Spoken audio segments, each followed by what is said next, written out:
புதிய பூமி நண்பர்கள் அனைவருக்கும் வணக்கத்துடன் கலந்த இனிய ஆங்கில புத்தாண்டு நல்வாழ்த்துக்களோடு இந்த காணொலிக்கு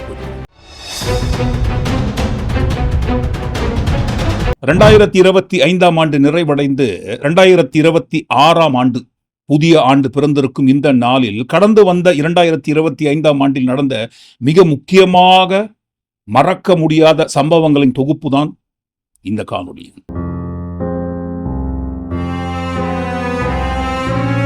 கடந்த ஆண்டு 2024 டிசம்பர் 23ஆம் தேதி அன்று அண்ணா பல்கலைக்கழக வளாகத்துக்குள்ள இரவு உணவுக்கு பிறகு ஒரு மாணவியும் மாணவரும் பேசிட்டு இருக்காங்க. திடீரென்று அந்த சமயத்தில் அடையாளம் தெரியாத ஒரு நபர் அந்த வளாகத்துக்குள்ள வந்து அந்த மாணவியோடு பேசிக் கொண்டிருந்த மாணவரை அடித்து விரட்டி விட்டு அந்த மாணவியை பாலியல் வன்கொடுமை பண்றாரு. அது சம்பந்தமாக மறுநாள் காலை கோட்டூர்புரம் காவல் நிலையத்தில் அந்த மாணவி தரப்பிலிருந்து பெற்றோர்கள் புகார் கொடுக்குறாங்க. புகார் கொடுத்ததை அடுத்து அந்த புகாரில் குறிப்பிடப்பட்டிருக்கும் அந்த நேரத்தில் அந்த பகுதியை சுற்றி உள்ள டவர்ல யார் யாருடைய மொபைல் எண்கள் பதிவாகியிருக்கு அப்படின்ற ஒரு விவரங்களை எடுத்து அதில்தான் பாருங்க இந்த ஞானசேகரன் என்பவர் மாற்றான். தனிப்படை அமைத்து பல பேர்களை பிடித்து வந்த நிலையில் அந்த பல பேர்களில் அந்த மாணவிக்கு பாலியல் வன்கொடுமை செய்த அந்த ஞானசேகரன் என்பவனை சம்பந்தப்பட்ட அந்த மாணவி அடையாளம் காட்டுறாங்க. அந்த மாணவி அடையாளம் காட்டிய பிறகுதான் தெரிகிறது அவன் தான் ஞானசேகரன். அவன் கோட்டூர்புரத்தில் நடைபாதை ஓரமாக பிரியாணி கடை நடத்துபவன். அதை அடுத்து கைது செய்யப்பட்ட இந்த ஞானசேகரன் மீது பதிவு செய்யப்பட்ட முதல் தகவல் அறிக்கை FIR டிசம்பர் 26ஆம் தேதி அன்று பொதுவெளியில லீக் ஆகுது. சாதாரணமாகவே எதிர்கட்சிகள் பாஞ்சு போராண்ட வருவாங்க, நடவடிக்கை எடுத்த பிறகும் கூட. ஆனா பாருங்க, FIR லீக் ஆச்சுன்னு சொன்னா சும்மாவா இருப்பாங்க? சொன்னாங்க. இந்த FIR முழுக்க லீக் செய்ததே திமுக அரசு தான். அது பிஸ்கெட் ஜேபி கட்சியில இருந்து அதிமுக கட்சியில இருந்து நேற்றைக்கு ஆரம்பிச்ச தாவேகா வரைக்கும் பழிய தூக்கி திமுக அரசு மேல தான் போட்டாங்க. ஆனால் கடைசியில் விசாரித்த பிறகு இந்த FIR எப்படி லீக் ஆச்சு, எங்கிருந்து லீக் ஆச்சுன்ற உண்மை எங்கிருந்து வந்ததுங்க? தேசிய தகவல் மையத்துக்கிட்ட இருந்து வந்தது. தேசிய தகவல் மையம் என்பது தமிழ்நாடு அரசு மாநில அரசு கட்டுப்பாட்டில் கிடையாதுங்க, அது மத்திய அரசு கட்டுப்பாட்டில் இருக்கு. மத்திய அரசு கட்டுப்பாட்டில் உள்ள அந்த தேசிய தகவல் மையம் தமிழ்நாடு அரசுக்கு பதில் கொடுக்குறாங்க. என்னன்ட்டுங்க, இந்த FIR எப்படி லீக் ஆச்சுன்னா IPCயில் இருந்து BNS குற்றவியலுக்கு மாற்றும் பொழுது ஏற்பட்ட தொழில்நுட்ப கோளாறு காரணமாக இந்த FIR லீக் ஆயிடுச்சு. அப்போ இதற்கு காரணம் யாரும் நம்ம எடுத்துக்கலாங்க. அதற்கு பிறகு சென்னை உயர்நீதிமன்றம் அளித்த உத்தரவின் பேரில் பெண் IPS அதிகாரிகள் கொண்ட சிறப்பு புலனாய்வு குழு SIT ஸ்பெஷல் இன்வெஸ்டிகேஷன் டீமை ஃபார்ம் பண்ணி இது சம்பந்தமாக விசாரிக்கிறாங்க. 2024 டிசம்பர் 23ஆம் தேதி அன்று சம்பவம் நடக்குது. 24ஆம் தேதி அன்று பாதிக்கப்பட்ட மாணவி தரப்பிலிருந்து புகார் கொடுக்குறாங்க. 25ஆம் தேதி அன்று ஞானசேகரன் கைது செய்யப்படுகிறான். 26ஆம் தேதி அன்று சம்பந்தப்பட்ட FIR லீக் ஆகுது. அதற்கு பிறகு சென்னை உயர்நீதிமன்றம் அளித்த உத்தரவின் பேரில் SIT ஃபார்ம் பண்ணி விசாரித்து கடைசியில் பாருங்க 157 நாட்கள்ல, வெறும் 157 நாட்கள்ல சம்பந்தப்பட்ட அந்த ஞானசேகரன் என்பவர் குற்றவாளி என்று தீர்ப்பே வந்துச்சு. ஆயுள் தண்டனை, 30 ஆண்டுகள் சிறை. அதுவும் இந்த 30 ஆண்டு கால சிறை தண்டனை ஏக காலத்தில் அனுபவிக்கணும், நடுவில் எந்த ஒரு நிவாரணம் கிடையாது. காஷ்மீர் பகல்காம் பள்ளத்தாக்கில் ஃபைசரான் பகுதியில் நடைபெற்ற தீவிரவாத தாக்குதல். அந்த தீவிரவாத தாக்குதலில் சிக்கி உயிர் இழந்தவர்களின் எண்ணிக்கை மொத்தமாக 26 பேர்கள் என்று ரிப்போர்ட் கொடுத்திருந்தாங்க. நடைபெற்ற இந்த தீவிரவாத தாக்குதலுக்கு நாங்கள் தான் பொறுப்பு என்று பாகிஸ்தானை தளமாக கொண்டு இயங்கும் லஷ்கர்-இ-தொய்பா என்கின்ற நிழல் அமைப்பாக செயல்படும் TRF தி ரெசிஸ்டன்ஸ் ஃப்ரண்ட் என்கின்ற அமைப்பு தான் இதை நாங்கள் தான் செய்தோம் என்று பொறுப்பேற்றுக் கொண்டார்கள். அதற்கடுத்து மோடி அவர்கள் அரசு முறை பயணமாக சவுதிக்கு சென்றிருந்த நிலையில் இந்த தீவிரவாத தாக்குதல் நடந்ததை அடுத்து பாதியிலேயே அந்த பயணத்தை ரத்து செய்துவிட்டு கிளம்பி வந்தாரு. அதைத் தொடர்ந்து நமது நாடு இந்திய அரசாங்கம் நடந்த தீவிரவாத தாக்குதலுக்கு கொடுக்கும் பதிலடி பட்டியல். எப்படி இது நடந்தது, பாதுகாப்பு நம்ம எங்க கோட்டை விட்டோம், எப்படி இவங்கெல்லாம் உள்ள வந்தாங்கன்ட்டு சில பல டிஸ்கஷன்லாம் பாருங்க. பிரதமர் நரேந்திர மோடி அவர்கள் அதிகாரிகள் மற்றும் மத்திய அமைச்சர்களோடு ஆலோசனை நடத்தி பாகிஸ்தானுக்கு பதிலடி கொடுக்கும் வகையில் சில பல தடைகள் மற்றும் அதிகப்படியான கட்டுப்பாடுகள் விதிக்கப்பட்டிருக்கு. சரி, பிரச்சனை வந்ததற்கு பிறகு எல்லாரும் ஒன்னா உட்கார்ந்து டிஸ்கஸ் பண்ணி எடுக்கிற நடவடிக்கை, கொடுக்கிற பதிலடி, அதற்கு பிறகு பாதுகாப்பை பலப்படுத்துவது சம்பந்தமாக ஓகே. ஆனால் எப்படி கோட்டை விட்டாங்க? பட்ட பகல்ல பொதுமக்கள் மீது இவ்வளவு பெரிய பயங்கரவாத தீவிரவாத தாக்குதல் எப்படி நடந்தது, எப்படி நடத்தப்பட்டது?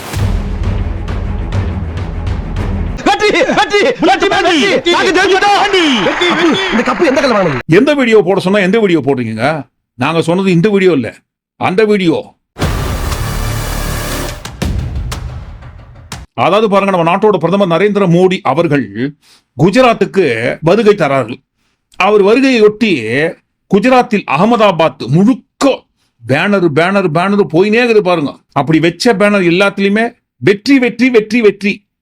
ஆபரேஷன் சிந்தூர் வெற்றியை தொடர்ந்து நம்ம குஜராத்துக்கு வருகை தருவதற்காக அவரை பாராட்டி இவ்வளவு பேனர் விளம்பரம் பாருங்க அடிச்சு தொங்க விடுறாங்க. இந்த வெற்றி வெற்றி வெற்றின்ட்டு ஆபரேஷன் சிந்தூரோட வெற்றியை குறித்து இவ்வளவு பிரம்மாண்டமா செலவு பண்ணி பேனர் வைக்கிறோமே, இதற்கு பின்னணியில் உள்ள வெற்றி என்னன்றத மக்களுக்கு இது வரைக்கும் பாருங்க இன்னும் சொல்லல.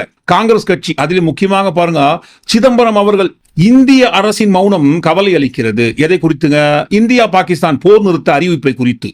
அதாவது போர் நிறுத்தம் நல்லதுதான், யாரும் தப்புன்னு சொல்லலைங்க, வரவேற்கப்பட வேண்டியதுதான். ஆனால் அதை ஏன் ட்ரம்ப் அறிவிக்கிறாரு? இந்திய கொள்கைகள் வகுக்கப்படுவது இந்தியாவிலா அல்லது வாஷிங்டனிலா என்கின்ற கேள்வி எழுகிறது. இந்த விவகாரத்தில் இந்திய அரசின் மௌனமும் நிலைப்பாடும் கவலை அளிக்கிறது. கேட்பாங்க இல்லைங்களா? கண்டிப்பா. ஏனென்றால் வெற்றி வெற்றி வெற்றின்னு சொல்றீங்களேங்க, சரி, அந்த வெற்றின்னு சொல்ற அந்த வெற்றி அறிவிப்பை கூட வெற்றிகரமாக நம்ம அறிவிக்கலைங்க. அந்த வெற்றியை கூட பாருங்க வெற்றிகரமாக அமெரிக்காவிலிருந்து ட்ரம்ப் தானே அறிவிச்சாரு. அப்ப வெற்றின்னு சொல்ற அந்த அறிவிப்பை கூட விட்டு கொடுத்த பிறகு இதற்குள்ள என்னங்க வெற்றி இருக்குன்ட்டு கேட்க தானே செய்வாங்க. இவ்வளவு பேனர் கட்டி பெருமையோட நம்ம கொண்டாடினுக்கும் போது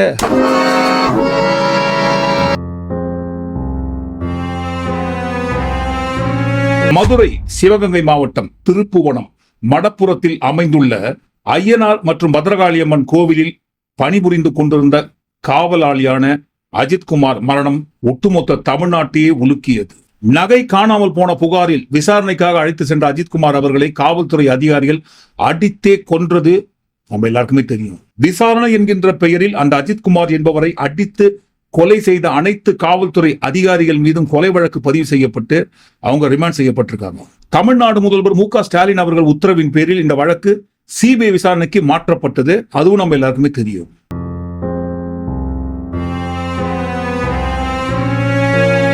எப்படி ராம ஜென்மபூமி கோவில் வேற இடத்துல ரீலோகேட் பண்ணாங்களோ அது போல இந்த தர்காவை நீங்க ரீலோகேட் பண்ணிக்கங்க. இந்த தர்காவை நீங்க ரீலோகேட் பண்ணிக்கங்க.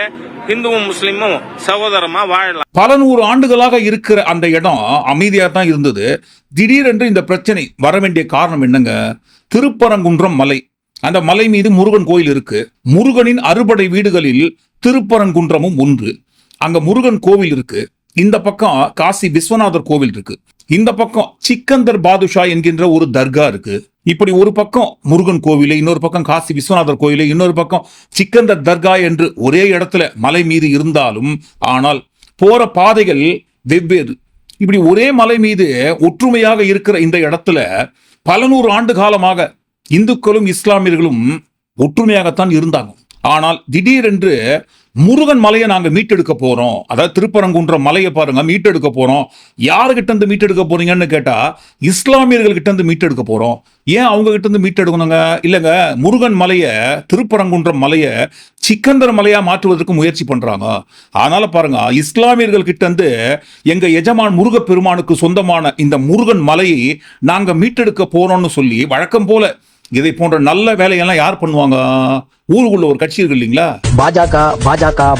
அதே கட்சி தான். நாடு முழுக்க அவங்க எந்த ஃபார்முலாவை ஃபாலோ பண்ணி எந்த அரசியலை கையில எடுத்து நாடு முழுக்க அவங்க அப்ளை பண்ணிட்டு இருக்காங்களோ அதே ஃபார்முலாவை தமிழ்நாட்டில் வந்து அப்ளை பண்ணலாம் அப்படின்ற ஒரு முயற்சியில் தான் திருப்பரங்குன்ற மலையை மீட்டெடுக்க போறதுக்காக இறங்கியிருக்காங்களாம். படத்துல இருக்கிற இந்த நபர் ராம ரவிக்குமார், இவர் தான் பாருங்க மனுதாரர். திருப்பரங்குன்றம் மலை உச்சியில் அமைந்துள்ள ஒரு கல்லை காட்டி இந்த கல்லுல நான் தீபத்தை ஏற்றணும்னு வழக்கு போடுறாரு.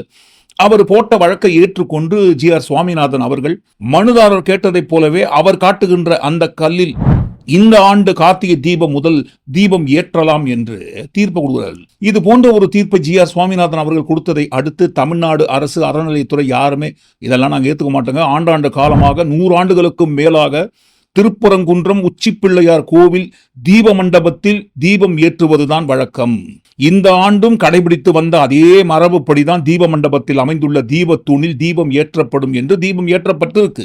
ஆனா பாருங்க, இந்த கூட்டம் நீதிமன்றத்திலிருந்து உத்தரவு வாங்கிட்டு நான் சொல்ற இடத்துல தீபத்தை ஏற்றணும்னு கலாட்டா பண்ற கூட்டம். பிஸ்கே ஜேபி கட்சியோட இந்துத்துவா, சங் பரிவார், சங்கி கும்பல் 100 ஆண்டுகளுக்கும் மேலாக நீங்க எங்க வேணா தீபம் ஏத்திட்டு போங்க, எங்களுக்கு பிரச்சனை கிடையாது. ஆனா நாங்க சொல்ற இடத்துல, அதுவும் நாங்க போய் தான் தீபம் ஏத்துவோம்னு சொல்ற இந்த கும்பலுக்கும் உண்மையான முருக பக்தர்களாகிய தமிழர்களுக்கும் இடையே நடக்கிற பிரச்சனையை பாருங்க. ஒட்டுமொத்தமா அரசு பக்கமும் இஸ்லாமியர்களுக்கும் இந்துக்கள் பக்கம் திருப்புறாங்க. அது எப்படி? வாக்கு வங்கிக்காக, சிறுபான்மையினர்கிட்ட இருந்து வாக்க வாங்கி வாங்கி அந்த வாக்கு வங்கிக்காக பாருங்க இந்துக்களின் நம்பிக்கையை நசுக்குது திமுக. திராவிட மாடல் அரசுன்னு வேமா சூசோ இல்லாம சொல்றாங்க இல்லீங்களா? உங்களுக்கு வாக்கு வாங்கி அரசியல் தேவைப்படுகிறது, அதற்காக நீங்க செய்கின்ற வேலை. எந்த இடத்துல இந்த திருப்பரங்குன்றம் தீபம் ஏற்றும் பிரச்சனையில் தமிழ்நாடு அரசு இந்துக்களுக்கு எதிராகவும் இந்துக்களின் நம்பிக்கைகளுக்கு எதிராக உள்ளதுன்ட்டு சொல்லணும் இல்லைங்களா? ஏன்னா பாருங்க, நியாயமா பார்த்தா வழக்கம் போல 100 ஆண்டுகளுக்கு மேலாக தீபம் ஏற்றப்படும் இடத்தில் தான் பாருங்க தமிழ்நாடு அரசு இந்த வருஷம் தீபம் ஏற்றிருக்காங்க. ஆனா பாருங்க, இந்துக்களின் நம்பிக்கையை சிதைக்காதேன்னு டயலாக் பேசின்னு வர இந்த கும்பல் தான் பாருங்க பக்திக்காக இல்ல, கடவுளுக்காக இல்ல, நம்பிக்கைக்காக இல்ல, கலவரத்துக்காக வந்திருக்காங்க. இப்போ உதாரணத்துக்கு இந்த கும்பலை இயக்கி கொண்டிருப்பதும் இந்த கும்பலோட பின்னணியில் ஒட்டுமொத்தமா இருப்பதே பாருங்க பிஸ்கே ஜேபி கட்சியும் அதிமுக கட்சி தான். ஏன்னா உயர்நீதிமன்ற உத்தரவு தெளிவா இருக்குன்னு சொல்ற அந்த தெளிவான உத்தரவுக்கு பின்னாடி தெளிவை குறித்து தெளிவா இருக்கிற முன்னாள் முதல்வர் எடப்பாடி பழனிசாமி அவர்கள்கிட்ட கேட்கிறோம். இப்ப இருக்கிற எதிர்கட்சி தலைவர் தெளிவுன்னு குறிப்பிட்ட அந்த தெளிவுக்கு பின்னணியில் உள்ள தெளிவு என்ன? இப்ப ஏத்தணும்னு சொல்ற அந்த கும்பல் இதற்கு முன்பாக இந்த தீபத்தூண்ல கடைசியாக எப்ப தீபத்தை ஏற்றியதை பார்த்தாங்க. ஏன்னா திருப்பரங்குன்றம் கோவிலின் மரபுப்படி கல்வெட்டில் பதிக்கப்பட்டுள்ள அந்த ஆதாரங்களின் அடிப்படையில் தான் பாருங்க இப்போதுள்ள தீப மண்டபத்தில் தீபம் ஏற்றப்படுகிறது. இல்லைங்க, அது பொய்யான தீபத்தூணுங்க, அது தீபத்தூணே கிடையாதுங்க, அதுதான் தீபத்தூண் அப்படின்னு சொல்லக்கூடிய என்ன ஆதாரத்தை நீதிமன்றத்தில் கொடுத்து ஆர்டர் வாங்கி வந்தாரு. ஏன்னா இந்துக்களின் விரோத அரசுன்னு இப்ப வேமா சூசோ இல்லாம கத்துறீங்களே. சரி, இப்ப 2021 2025 பாருங்க வழக்கம் போல ஏத்துற அந்த மலை உச்சியில் அமைந்துள்ள தீபத்தூண்ல ஏத்தின்றதை நிறுத்திட்டு திடீர்னு பாருங்க இந்த உச்சி பிள்ளையார் கோவிலில் அமைந்துள்ள தீப மண்டபத்தை தீபம் ஏத்த ஸ்டாலின் அரசு தொடங்குச்சா? ஏன்னா நீதிமன்றத்தோட உத்தரவு தெளிவா இருக்கேயா அப்படின்னு சொல்ற நீங்க முதல்ல தெளிவா சொல்லுங்க. ஸ்டாலின் அவர்கள் முதல்வராவதற்கு முன்பாக தமிழ்நாட்டில் முதல்வராக யாரோட ஆட்சி காலத்தில் கடைசியாக இப்ப ஏத்தனோன்னு சொல்ற அந்த கும்பல் ஏத்தனோன்னு சொல்ற அந்த மலை உச்சியில் அமைந்துள்ள தீபத்தூண்ல தீபம் ஏற்றப்பட்டது? தமிழ்நாட்டில் முதல்வராக இருந்த பக்தவச்சலம் அவர்கள் ஆட்சி காலத்தில் ஏற்றப்பட்டதா? காமராஜர் அவர்கள் முதல்வராக இருந்த ஆட்சி காலத்தில் ஏற்றப்பட்டதா? அறிஞர் அண்ணா அவர்கள் முதல்வராக இருந்த ஆட்சி காலத்தில் ஏற்றப்பட்டதா? கலைஞர் அவர்கள் ஆட்சி காலத்தில் இருக்கும்போது ஏற்றப்பட்டதா? எம்ஜிஆர் அவர்கள் ஆட்சியில் இருந்த மொத்த ஆட்சி காலத்தில் ஏதாவது ஒரு ஆட்சி காலத்தில் இப்ப ஏத்தனோன்னு சொல்ற அந்த தீபத்தூணில் எம்ஜிஆர் அவர்கள் ஆட்சியில் இருக்கும் போது ஏற்றப்பட்டதா? இல்ல புரட்சி தலைவி அம்மா அவர்களின் வழிகாட்டுதலின்படி நடக்கும் எங்களுடைய கட்சி அப்படின்னு சொல்லக்கூடிய புரட்சி தலைவி முன்னாள் முதல்வர் ஜெயலலிதா அவர்கள் ஆட்சியில் இருந்த அந்த ஆட்சி காலத்தில் ஏதாவது ஒரு ஆட்சியில் ஏதாவது ஒரு ஆண்டில் இப்ப ஏத்தனோன்னு சொல்ற அந்த தீபத்தூணில் தீபம் ஏற்றப்பட்டதா? கார்த்திகை தீப திருநாள் அன்று. சரி, யாருக்கு வேணாம் சார், கோட்டெல்லாம் அழிச்சிருங்க, அந்த பழைய கோடெல்லாம் அழிங்க, புது கோடு போடுங்க. 4.5 வருஷம் இப்ப எதிர்கட்சி தலைவராக இருக்கிற எடப்பாடி பழனிசாமி அவர்கள் தமிழ்நாட்டில் 4.5 வருஷம் ஆட்சியில முதல்வராக இருந்தீங்க இல்லைங்களா? அதுவும் பிஸ்கே ஜேபி கட்சி இப்ப உருள்றாங்க இல்லைங்களா? இந்துக்களின் நம்பிக்கை திமுக திராவிட மாடல் அரசு பாழ் பண்ணுதுன்னு உருள்றாங்க இல்லைங்களா? அதே பிஸ்கே ஜேபி கட்சியோட கூட்டணி வைத்துக் கொண்டு தமிழ்நாட்டில் ஆட்சியில் இருந்த அந்த 4.5 வருட ஆட்சி காலத்தில் எந்த வருஷத்துல நீங்க இப்ப ஏத்தணும்னு சொல்ற அந்த மலை உச்சியில் அமைந்துள்ள தீபத்தூண்ல தீபத்தை ஏத்தனீங்கன்னு நீங்க தெளிவா சொல்லிடுங்க. சொல்லவே முடியாது. ஏனென்றால் இவர் ஆட்சியில் இருந்த 2019 ஆண்டிலும் இப்ப எப்படி மரபுப்படி அந்த உச்சி பிள்ளையார் கோவிலில் அமைந்துள்ள தீப மண்டபத்தில் தீபத்தை ஏத்துறாங்களோ அதே மாதிரிதான் 2019 ஆண்டும் தீபம் ஏற்றப்பட்டுள்ளது. ஆனா இப்ப மட்டும் ஏன் கலாட்டா பண்றாரு? அப்ப தெரியுதுங்களா?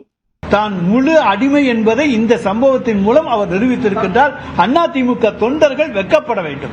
வழக்கமான விஷயத்தை கடைபிடித்து வருவதை போல்தான் இந்த 2021-25 இந்த ஆட்சி காலத்திலும் கடைபிடிக்கும் போது திடீரென்று எதற்காக இந்த எதிர்ப்பு நிலை?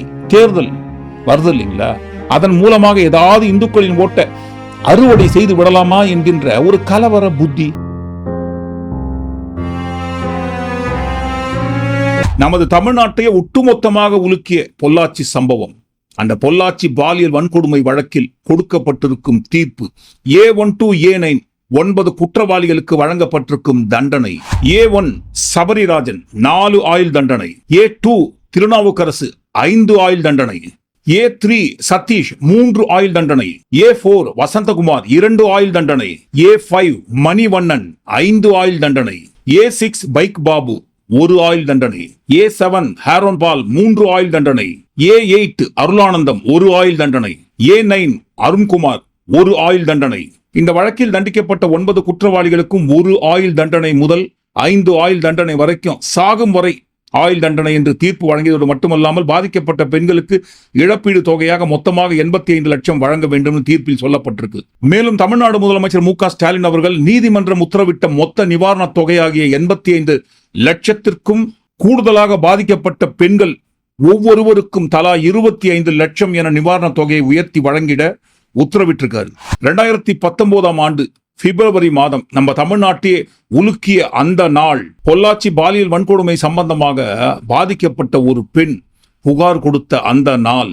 இன்றைக்கு தமிழ்நாட்டில் சட்டம் ஒழுங்கு சரியில்லைன்னு ஒன்றுணுகிற எடப்பாடி பழனிசாமி அவர்கள் முதல்வராக இருந்த அவரோட ஆட்சியில் நடந்த அந்த நாள், பொள்ளாச்சி அட்டாக் பாய்ஸ் அப்படின்ற பேர்ல ஒரு வாட்ஸ்அப் குழுவையே ரன் பண்ணிட்டு இருக்காங்க தமிழ்நாட்டில். 2019 ஆண்டில் இதை போல ஒரு பெயரில் வாட்ஸ்அப் குழுவை ரன் பண்ணியிருந்திருக்காங்க. அந்த வாட்ஸ்அப் குழுக்கள் மூலமாகத்தான் இதை போன்ற கொடுமைகள் அரங்கேற்றம் செய்யப்பட்டிருக்கு.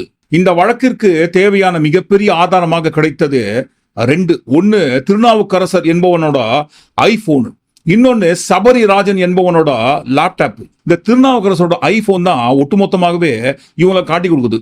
எந்தெந்த தேதியில் இதை போன்ற வீடியோக்கள் பதிவு செய்யப்பட்டது, அப்படி பதிவு செய்த வீடியோ எந்த லொகேஷன்ல பதிவு செய்யப்பட்டது அப்படின்ற ஒட்டுமொத்தமான உண்மையை இவன் வச்சிருந்த அந்த ஐபோனே தான் இவங்கள போட்டு கொடுக்குது. 2வது கிடைத்த ஆதாரம் சபரிராஜனோட லேப்டாப். அந்த லேப்டாப்ல 100கணக்கான பெண்களோட 1000கணக்கான வீடியோ பதிவு செஞ்சு லோட் பண்ணி வச்சிருந்திருக்காங்க. மாட்டின உடனே அந்த லேப்டாப்ல இருந்து டெலீட் பண்ணிருக்காங்க. பறிமுதல் செய்யப்பட்ட ஐபோன் லேப்டாப் 2த்துல இருந்தும் டெலீட் செய்யப்பட்ட அனைத்து ஃபைல்களையும் ஃபோரன்சிக் டிபார்ட்மெண்ட் ரிட்ரைவ் பண்றாங்க. ஹார்ட் டிஸ்க்ல இருந்து அழிக்கப்பட்ட அனைத்து ஃபைல்ஸையும் ரெக்கவரி செய்து பார்க்கும் போதுதான் அதிகாரிகள் அனைவருக்கும் அதிர்ச்சிங்களாம். 1000கணக்கான வீடியோ, இதில் ஒரு பகுதி எடிட்டிங் செய்யப்பட்ட வீடியோ, மற்றும் ஒரு பகுதி எடிட்டிங் செய்யப்படாத ரா ஃபுட்டேஜ் 1000கணக்கில் குவிச்சு வச்சிருந்தாங்களாம். பாதிக்கப்பட்ட பெண்களின் அடையாளம் மிகவும் ரகசியமாக பாதுகாத்து வைக்கப்பட்டிருந்தது. அதைத் தொடர்ந்து கிடைத்த அனைத்து ஆதாரங்களின் அடிப்படையில் ஒவ்வொருவராக ஒன்றன் பின் ஒன்றாக கைது செய்யப்படுகிறார்கள். சரி, இந்த குற்றவாளிகள் எல்லோரும் யாரால் கைது செய்யப்படுகிறார்கள்? சிபிஐயால் கைது செய்யப்படுகிறார்கள். இந்த சிபிஐக்கு மாற்றியதன் பின்னணியில் எக்கச்சக்கமான போராட்டங்கள் இருக்கு. அடுத்து எடப்பாடி அவர்கள் சொன்னது, நாங்கள் ஒன்றும் பாதிக்கப்பட்ட அண்ணா யூனிவர்சிட்டி சம்பந்தப்பட்ட மாணவியோட அடையாளத்தெல்லாம் லீக் பண்ணல, எஃப்ஐஆர்லாம் வெளியே விடல, நாங்க ரகசியமாக பாதுகாத்து வைத்திருந்தோம்னு சொன்னாரு. பாதிக்கப்பட்ட பெண்களின் அடையாளத்தை வெளிப்படுத்தியதோடு மட்டுமல்லாமல் அந்த பெண்ணுடைய சகோதரன் அவருடைய அடையாளத்தையும் சேர்த்து அரசாணையே வெளியிட்டிருக்காங்க. எதுக்காக? இதை போன்ற முழு விவரத்தோட பாதிக்கப்பட்ட பெண் மற்றும் அவருடைய சகோதரரை முழு விவரத்தோட அரசாணை வெளியிடணும். மிரட்டுறது. இதற்கு மேற்கொண்டு வேற யாராவது பாதிக்கப்பட்ட பெண்கள் தொடர்ந்து புகார் கொடுத்தீங்கன்னா அவங்களுக்கு இதே நிலைமைதான்ட்டு மிரட்டுறதுக்காக தான் பாருங்க, முழு விவரத்தோடு பாதிக்கப்பட்டவர்களோட முழு விவரத்தோடு அரசாணையை வெளியிட்டார் எடப்பாடி பழனிசாமி அவர்கள். நாங்க தான் சிபிஐ விசாரணைக்கு உத்தரவு போட்டோம், எங்களால் தான் இது நடந்தது அப்படின்னு சொல்ற. இதற்கு பின்னணியில் யாரால நடந்தது, எப்படி அப்படின்னா மூடி மறைக்கிறதுக்கு முயற்சி பண்ணீங்க. 2019 பிப்ரவரி 12ஆம் தேதி பாதிக்கப்பட்ட பெண் இது சம்பந்தமாக புகார் கொடுக்குறாங்க. அதே பிப்ரவரி மாதம் 24ஆம் தேதி பாதிக்கப்பட்ட மேலும் இன்னொரு பெண் அளிக்கும் புகார். பிப்ரவரி 26ஆம் தேதி பாதிக்கப்பட்ட பெண்ணுடைய சகோதரரை ஒரு கும்பல் தாக்குறாங்க. அது சம்பந்தமாக அந்த சகோதரன் பதிவு செய்த புகார். பிறகு இது சம்பந்தமாக பத்தி எறிந்த பிறகு இந்த வழக்கில் 4 பேரை கைது பண்றாங்க. செந்தில், பாபு, மணி, ராஜகோபால் என்கின்ற 4 பேரை கைது பண்றாங்க. மேலும் அந்த சமயத்தில் இதில் சம்பந்தப்பட்ட இன்னொரு நபரான பார் நாகராஜன் என்பவர், இந்த பார் நாகராஜ் பொள்ளாச்சி ஜெயராமனுக்கு ரொம்ப நெருக்கமானவர் என்கின்ற காரணத்திற்காக இவருடைய பெயரை குற்றப்பத்திரிகையில் சேர்க்கவே இல்லைங்களாம். அடுத்துதான் இந்த சம்பவம் மிகப்பெரிய அளவில் வெடிக்க ஆரம்பிக்குது. காரணம், திருநாவுக்கரசு ஆடியோ ரிலீஸ் பண்றான். அந்த ஆடியோவில் அதிமுக கட்சியை சேர்ந்த நிறைய நிர்வாகிகளுக்கு தொடர்பு இருக்குன்ட்டு மார்ச் 4ஆம் தேதி திருநாவுக்கரசு ஆடியோ வெளியிடுறான்.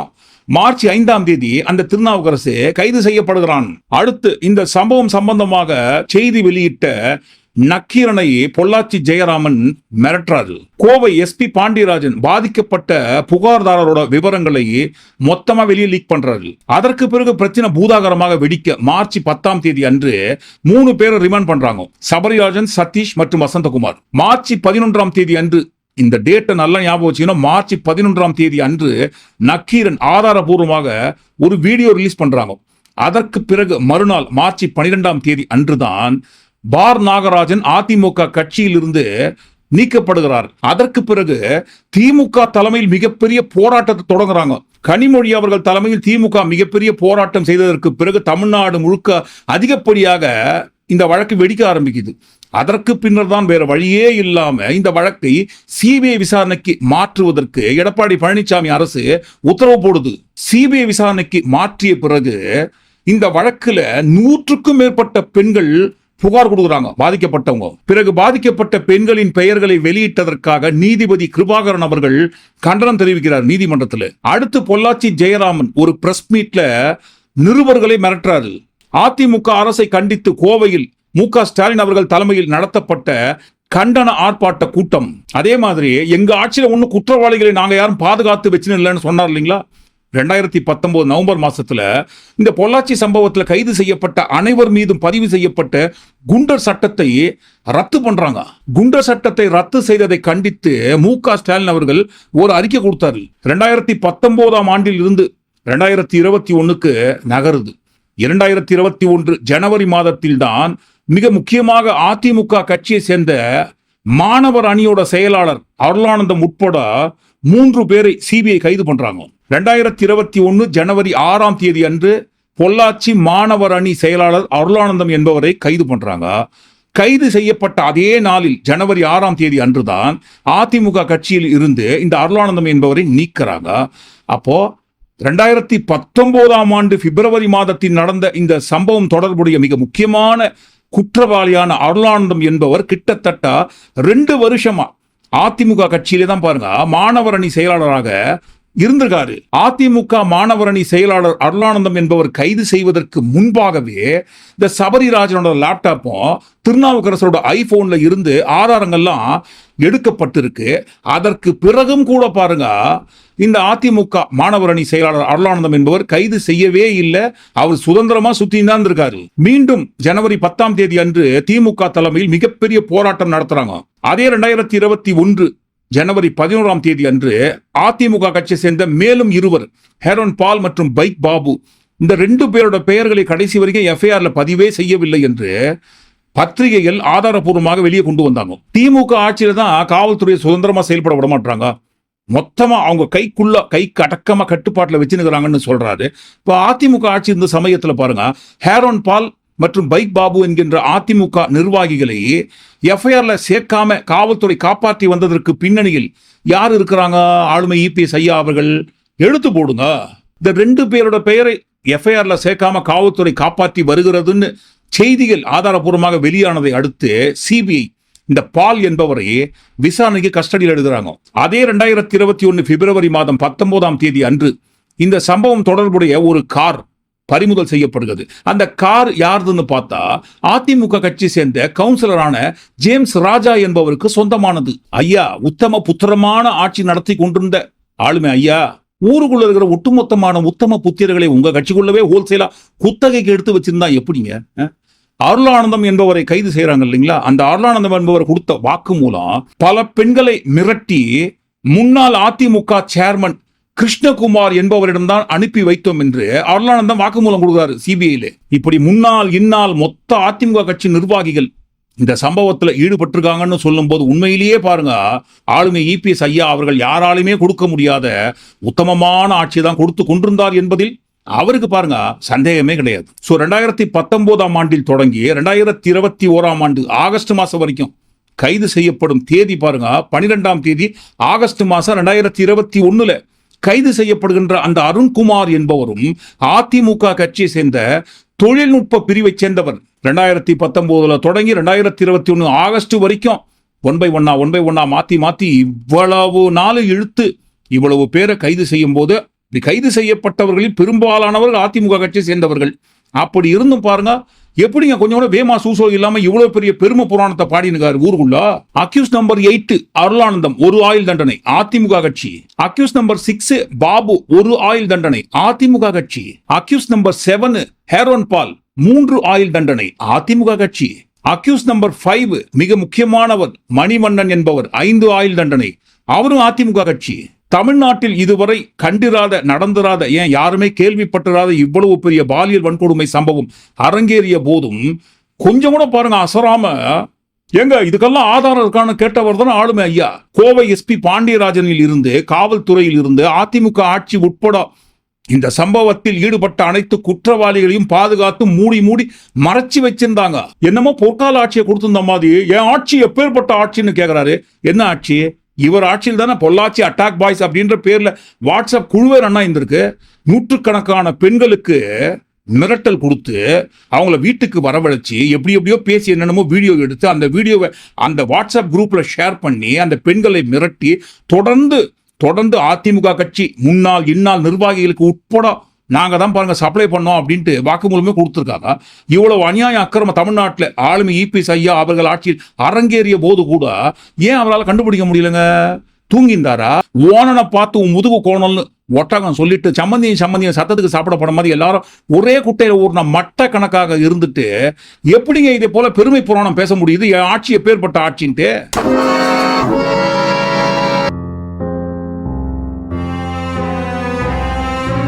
கடந்த செப்டம்பர் மாதம் 27ஆம் தேதி அன்று நடிகர் விஜய் கரூர் வேலுச்சாமிபுரத்தில் கூட்டிய கூட்டத்தில் ஏற்பட்ட நெரிசல் காரணமாக 40க்கும் மேற்பட்ட மரணங்கள், ஏராளமானவர்கள் படுகாயமடைந்தனர். உப்பு தின்னவன் தான் தண்ணி குடிக்கணும், தப்பு செஞ்சவன் தானே தண்டனை அனுபவிக்கணும். ஆனா பாருங்க இங்க நீதி வேற மாதிரி உட்டாபாயிருக்கீங்களே.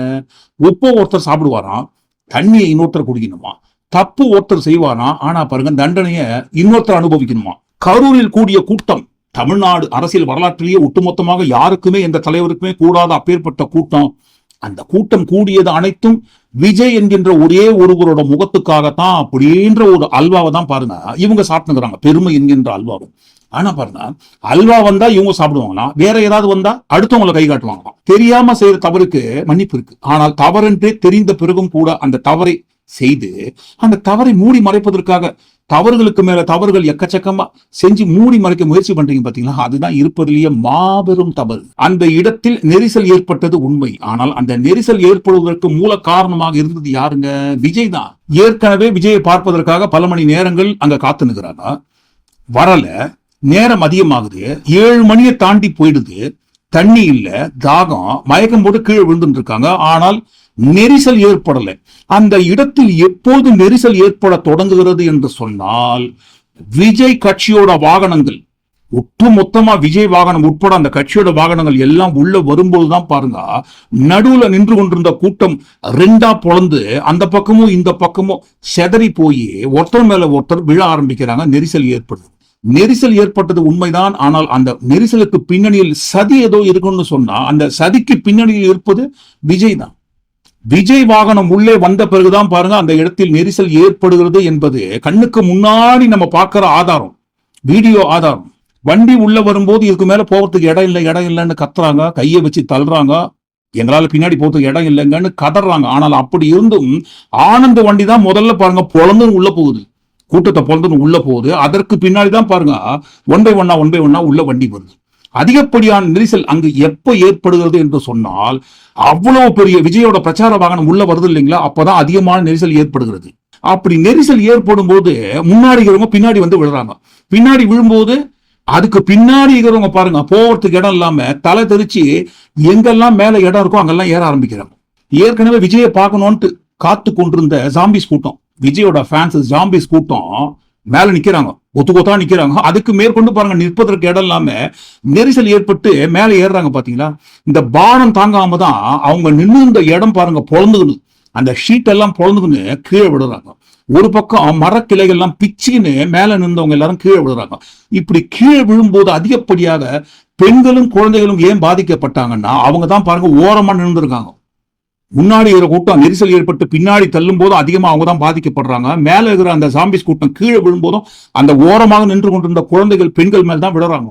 இவை அனைத்தும் அங்கு நடப்பதற்கு மூல காரணமாக இருந்தது யாருங்க? காவல்துறையை, விஜய்ங்க.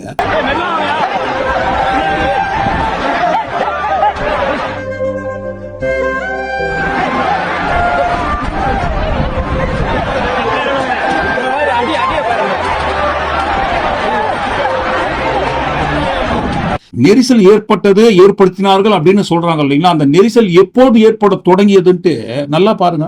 இவர் உள்ள வந்து நெரிசல் ஏற்பட்டதற்கு பிறகு பின்னாடி நின்று கொண்டிருந்த கூட்டம் பாருங்க விபரீதத்தை சந்திக்க தொடங்குறாங்க. சதி நடந்து விட்டதுன்னு சொல்றாங்க இல்லைங்களா? அந்த சதி வேற யாரும் பண்ணலங்க, விஜயை தான். தனக்கு தானே சூன்யம் வைத்துக் கொள்வார்கள்னு சொல்லுவாங்க இல்லைங்களா? அது அவர் தான் பண்ணியிருக்காரு. இவருக்காக கூடி இந்த கூட்டத்துல ஏதோ பிரச்சனை ஏற்படுகிறது, உடனடியாக நம்ம கீழே இறங்கி என்னன்னு பார்ப்போம்னு இல்லாம, ஆனா பாருங்க இவர் வண்டிக்கு மேல நெரிசலை ஏற்படுத்தி விட்டு வண்டியை நிறுத்திட்டு நடுவுல நின்னு வண்டிக்கு மேல ஏற அந்த ஒரு நொடியில் தொடங்கி இவர் வண்டியை விட்டு பேசி முடித்து வண்டியை விட்டு கீழே இறங்குற அந்த 19 நிமிடம் 31 நொடி வரைக்கும் என்னென்ன அக்கிரம அநியாயம் பண்ணியிருக்காரு அப்படின்ற ஒரு விவரம் அடங்கிய அந்த 11 நிமிட காணொலி. அந்த 11 நிமிட காணொலி தான் பாருங்க மிகப்பெரிய ஆதாரம். நீதிமன்றத்துல பாருங்க விஜய்க்கு எதிராக வைக்கப்படும் மிக முக்கியமான ஆதாரம். இதற்கு முன்பாக இதை போன்ற ஒரு தலைவர் நம்ம எங்கேயாவது பார்த்திருப்போமா? இவரை பார்ப்பதற்காக கூடிய கூட்டம்னு சொல்றாரு. ஆனா பாருங்க, இவரை பார்ப்பதற்காக கூட்டின அந்த கூட்டத்துக்குள்ள இவ்வளவு பிரச்சனை நடந்துட்டு இருக்கு. சதினே கூட வச்சுப்போமே, யாரோ சதி பண்ணி அந்த மாதிரி கூட்டத்துல ஒரு வித சலசலப்பை ஏற்படுத்தி விட்டார்கள் அப்படின்னு சொன்னாங்களா? அந்த இடத்துல பிரச்சனைன்னு சொன்ன உடனே 2 தண்ணி பாட்டில தூக்கி போட்டு நம்ம பாட்டுக்கு பேச தொடங்கியது இவரா, செந்தில் பாலாஜியா? சதியே அந்த இடத்தில் நடந்திருந்தாலும் என்ன பிரச்சனைன்ட்டு கீழே இறங்கி போயிட்டு பார்க்காம, சுய அறிவு இல்லாம, ஆம்புலன்ஸ் வந்திருக்காப்பா, ஏத்திட்டாங்களா, என்ன ஆதவு, பேசலாமா, கண்டினியூ பண்ணலாமான்ட்டு அடுத்தவங்க அறிவை கடன் வாங்கி சுய சிந்தனையே இல்லாத இந்த தலைவர் பாருங்க, அவருக்கு அவரே சதி செய்து கொண்டாரா அல்லது செந்தில் பாலாஜி வந்து சதி பண்ணிட்டாரா? இவருடைய வாகனம் உள்ள வந்துதான் பாருங்க அமைதியாக நின்று கொண்டிருந்த கூட்டத்தில் நெரிசலை ஏற்படுத்துறாரு. நெரிசலை ஏற்படுத்தி விட்டு கிட்டத்தட்ட 20 நிமிஷம் கிட்ட பாருங்க துடித்துக் கொண்டிருக்கும் மக்கள்.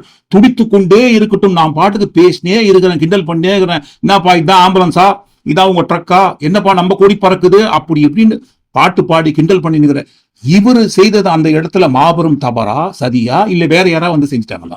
2025ஆம் ஆண்டில் நடந்த சில சம்பவங்களுக்கு மட்டும் கிடையாது, குற்றங்களுக்கு மட்டும் கிடையாது, அதற்கு முந்தைய ஆண்டு கிடையாது, இதற்கு முந்தைய அஇஅதிமுக ஆட்சி காலத்தில் நடந்த குற்றங்களுக்கு கூட பாருங்க 2025ஆம் ஆண்டு தீர்வும் கிடைத்தது. அதே நிறைவடைந்த 2025ஆம் ஆண்டில் நடந்த சில குற்றங்கள், சில சம்பவங்களுக்கான தீர்ப்புகளும் தீர்வுகளும் 2026ஆம் ஆண்டு பிறந்திருக்கும் இந்த ஆண்டில் காத்து கொண்டிருக்கிறது. கடந்த 2025ஆம் ஆண்டு செப்டம்பர் மாதம் 27ஆம் தேதி அன்று கரூரில் விஜய் கூட்டிய கூட்டத்தில் ஏற்பட்ட நெரிசல் காரணமாக சிக்கி பலியான 41 உயிர்களுக்கு கிடைக்க வேண்டிய நியாய தீர்ப்பு உட்படும். காத்திருப்போம், பொறுத்திருப்போம். அடுத்தடுத்து வருகின்ற நாட்கள்ல இது போன்ற சம்பவங்களுக்கு என்ன தீர்ப்பு கிடைக்கிறது என்பதை ஒட்டுமொத்தமா எல்லாத்தையும் கூட்டி கழிச்சு இந்த காணொலிக்குள்ள வந்த மிக முக்கியமாக நடந்த சம்பவங்களை குறித்து நீங்க என்ன நினைக்கிறீங்கன்னு கண்டிப்பா உங்க கருத்துல பதிவு பண்ணுங்க. மீண்டும் இன்னொரு காணொலி நாம் சந்திப்போம். நன்றி, வணக்கம்.